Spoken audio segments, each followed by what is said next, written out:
তো সেদিন ছিল দিদিভাইয়ের বিয়ে, তো দিদিভাইয়ের বিয়ের সকালে রেডি হতে শুরু করে দিয়েছি দেখতে পাচ্ছ।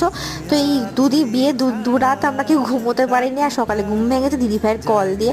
আর এখানে রেডি হতে গিয়েছে কত বাজে দিদিভাই কল করেছে, কারণ ক্যামেরাম্যান চলে এসে ফটো তোলার জন্য। এদিকে আমি সবাই ঘুম থেকে উঠেছি, এইভাবে আর কি হাফ রেডি হয়ে চলে গেছিলাম দিদিভাইয়ের কাছে, ওখানে গিয়ে হাফ সেজেছি আবার। এই হচ্ছে আমার দিদিভাইয়ের বিয়ের গায়ে হলুদের সকালের সাজ। তো যেখানে যেই বাড়িটা ভাড়া করা হয়েছিল দিদিভাইয়ের বিয়ের জন্য, তো সেখানে আমরা সবাই মিলে চলে গেলাম। গিয়ে দেখি ওখানে সব আত্মীয়রা চলে এসেছিল, রিলেটিভরা, আমরাই সবার শেষে গেলাম। তো এত লেট করে গেছিলাম বলে সবাই ব্রেকফাস্ট করতে বসিয়ে দিল। তো মেনু ছিল লুচি আর আলুর দম, তার সাথে ছিল মিষ্টি। তো তারপর দিদিভাইয়ের সাথে কয়েকটা রিলসের শুট করে নিল ফার্স্ট পার্টটা। তো যারা আমার ইনস্টাগ্রামে নেই তারা আমার ইনস্টাগ্রামে গিয়ে দেখে আসতে পারো। তো তারপর গিয়ে দেখি ওখানে খুব সুন্দর করে সব সাজিয়েছে।